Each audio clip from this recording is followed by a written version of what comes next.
Welcome back to my fish room, guys. I'm Nat, and I'm going to talk to you about how to grow your fish fry fast.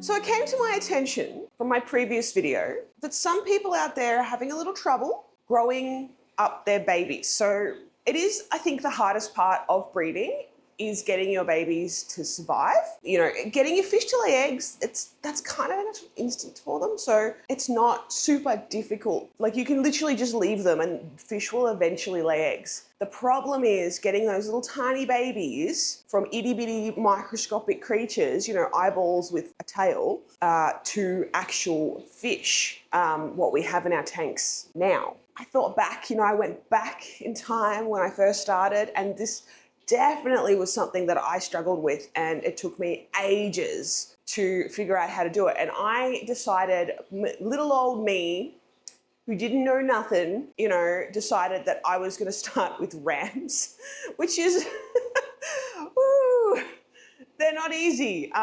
Even now, with all the knowledge that I have, you guys still haven't seen a part 2 to my ram video because all the rams died. My adults are fine, but I kept having babies and I couldn't get them to live. So we're still problem solving because I want to give you guys a video that actually has substance to it. Today we're going to talk about how to feed and how to keep those fish alive, because I have noticed, I had noticed a couple of people that were like, how do you get them to grow so quickly? We're going to go through basically getting them from hatch stage to brine shrimp, and then from brine shrimp to 3 months old and off to their new waters. Let's get started. Hopefully by the end of this video, you will have everything that you need to know to get your babies grown up.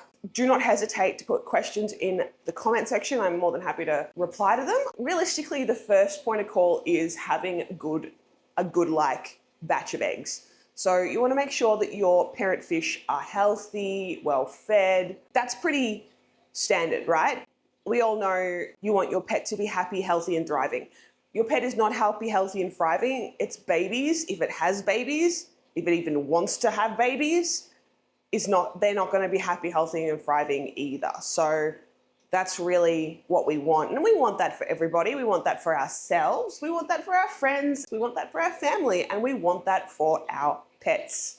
So keep that in mind. Make sure you're on top of your water chemistry. Make sure that they are happy in their space. Do your best. Do the best that you can with what you have. So what you're going to have is your little eggs, great, depending on what type of fish that you're breeding. So you'll have egg scatterers you can collect your eggs. You've got live bearers that will just pop babies out that are already swimming. You've got like your angelfish that will lay eggs on a piece or a tile or something like that. So your rams are in that section as well.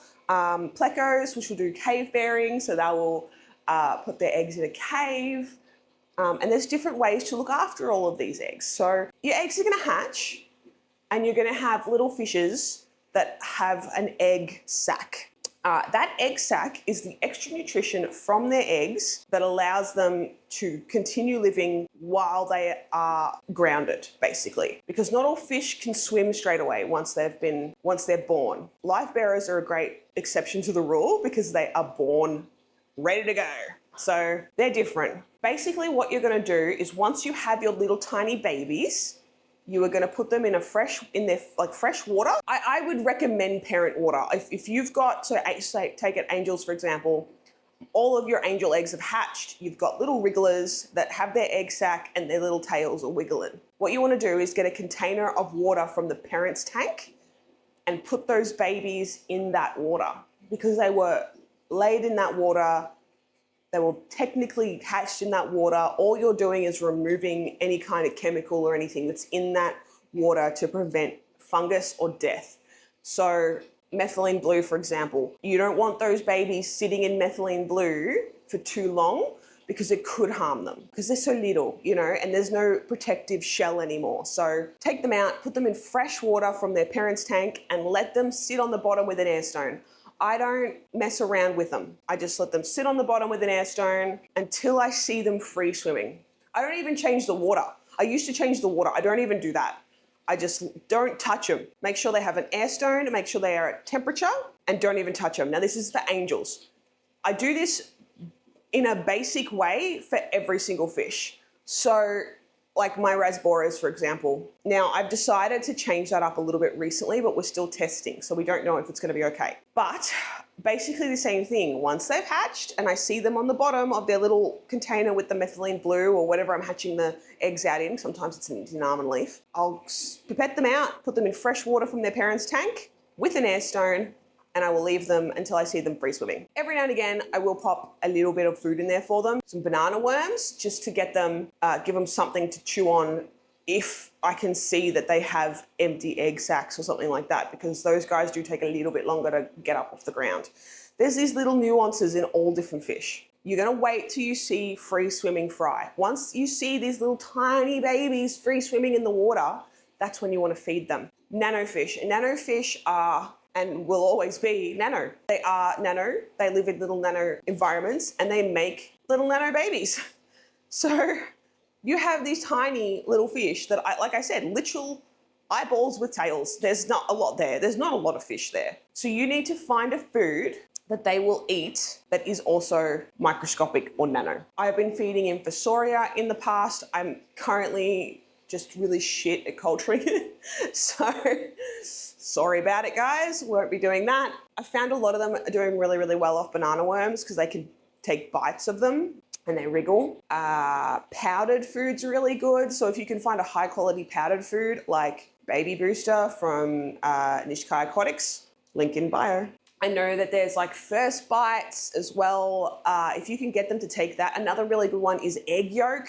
Mix, like you hard boil an egg and you take a little bit of egg yolk and make a cloudy water and then pop it in there.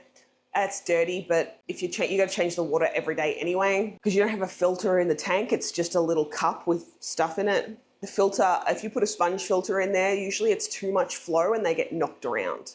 So you need a really, healthy enclosed environment. That's what you want to do. I like live food personally. If you can do live food, green water's a great one. I'm still trying to work that out too. But if you can get that sorted and get them on food as soon as possible, then you guys are golden. Once you get them maybe a week to 2 weeks in, usually it's about a week, if that, and you can get them on baby brine. Once those fry are on baby brine, you are in the clear. So we've got them eating. They're in their tiny little container. They are free swimming. What you want to do is change the water every single day. If you can, change it twice a day. This is just because there is no filtration in your little specimen container. All you're doing is adding food, which they will never eat all the food. It's always going to create ammonia. They're also pooping out food. So they're eating and they're pooping it out. That's how it works. That's how life works. So you need to change that water. You need to clean the bottom, make sure the bottom's clean, and you need to change the water. I do it almost 50% every single day. If I can do it twice a day, I will. Once you have 100 fry in a container that's this big, that water is going to get filthy quickly and they're going to die. I've lost entire spawns because I didn't change the water like one day. Definitely change your water as often as possible. I would do twice a day if you can. Once a day is fine. As soon as these guys are on brine shrimp or on like a food that's bigger, because maybe you feed something else, whatever. Once you are feeding brine, that is the perfect time to either put these fish in a little tiny aquarium or in like a tray. Angelfish, for example, I put them in a tray. I put my stir-bys in a tray, things like that. You do not want to put these fish in a large aquarium because as soon as you do that, they're going to have to swim too far to get food. For example, if you're feeding once in the morning and then you're gone for 8 to 10 hours, in that 8 to 10 hours, while they're rummaging around looking for more food, they're burning through the food that you fed them in the morning, and they're running out of calories and they are sucking all of the nutrition out of their bodies and they are dying. For example, I've got my emerald rasboras in a little tiny tank. It's about, I think it's like 9 liters, which I think is 2 gallons. They live in there once they're free swimming and on brine shrimp because there's not a lot of space there for them to get stuck in or to swim around. They get food 3 times a day to 4 times a day. Once they are a little bigger and I can see them as fish and I know that they're not going to get eaten by other fish, they go straight into a grow out tank. Once these guys are in a grow out tank, whether that be like for my emerald rays borers, that's a 3-foot tank. For my angels, they go into a 2-foot tank first before they get moved. So they're in a 2-foot tank. For the stir-by corridors, they go into a 4-foot tank when they are this big. But once they are going into their grow out tank, whatever that looks like for you, is when you want to really put on an auto feeder, especially if you are working full time. So auto feeders are a great way of feeding your fish 5-6 times a day when you're not here. I fill it up with, depending on your fish, so my itty bitty baby angels, they get a powdered food that will spread around the tank. Once they get a little bit bigger, they go into their pellet size food mixed with powder food because I like to coat lots of different things. They will also get like brine shrimp and, live food as well. So I will feed my fish to grow them up once before I go to work, once again in the morning, mid-morning, maybe 9 o'clock, lunchtime. When I get home, 4 o'clock, dinner. So they are getting fed 7 times a day. Now, I really need to explain this too. They are not getting fed a handful of food.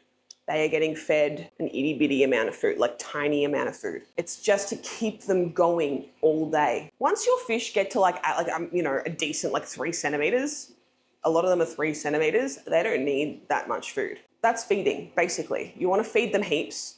You want to keep them fed and you don't want them burning too many calories during the day. So that's feeding, basically. So the second thing that's going to contribute to growth that you're going to do consecutively with feeding is water changes.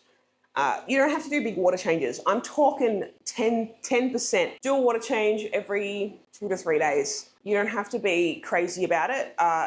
Again, this will depend on your fish. Plecos need a water change every day because of their hormones. However, angelfish, cories, things like that don't. It is still beneficial though. So what you want to do is do that 10% water change every second day to every third day and you will see growth. It's very, very simple. That's all you need to do is keep their water good and you will see growth. Temperature. So I have found the higher the temperature, the better the growth rate. This works really well for angels, stir-by corridors, and say my CPDs, for example. CPDs like a cooler temperature. They breed best at 20. I'm finding them growing best at 24. It just works that way. They're happy and healthy at 24. They're moving around. They're eating really well. There's some sort of relationship between growth and temperature. While you're doing your water changes and everything, you're making sure that your temperature is higher for those fish. My angels, again, every video that I do on how to breed a particular species, I will tell you this, keeping an eye on that temperature and for your particular fish as well. So like if you're breeding a particular fish, look up that temperature that they need to grow healthy. And finally, consistency is everything. Keep it consistent. Keep your water parameters consistent. Keep your routine consistent. Make sure you're feeding them. Make sure you're water changing them when you want to water change them. If you can do that, you will find that you will get really good growth. I think a lot of people that are struggling with growth of their fry and it's taking ages and you're stunting your fish, it's usually a nutrition problem. So get up on that feeding, try different things, feed more often. Sometimes it can be a water change problem where you need to water change more often. And it's smaller amounts. Don't do like a 50% water change. You just need to do like a tiny little bit, like a 10% water change on the whole tank and refill it and just do that every day or do it every second day. It can stunt them if you don't water change. That's it, guys. It's pretty, it's not a lot to it. It really is just a matter of being consistent, feeding enough food, doing enough water changes, and keeping a good temperature. That's it. That's the 3 points. And it's actually for pretty much the same for all fish. Like I said, if I'm gonna do a breeding video, I am gonna give you all the little nuances of those fish. I will tell you what happened with the rams though. I got them on brine shrimp. They were swimming. They were happy. They were so cute too. They were little pot belly eyes and adorable. And I put them in a tray because they were on brine shrimp. And I thought, beauty, they're on brine shrimp. We'll pop them in a tray. They'll be right. I forgot that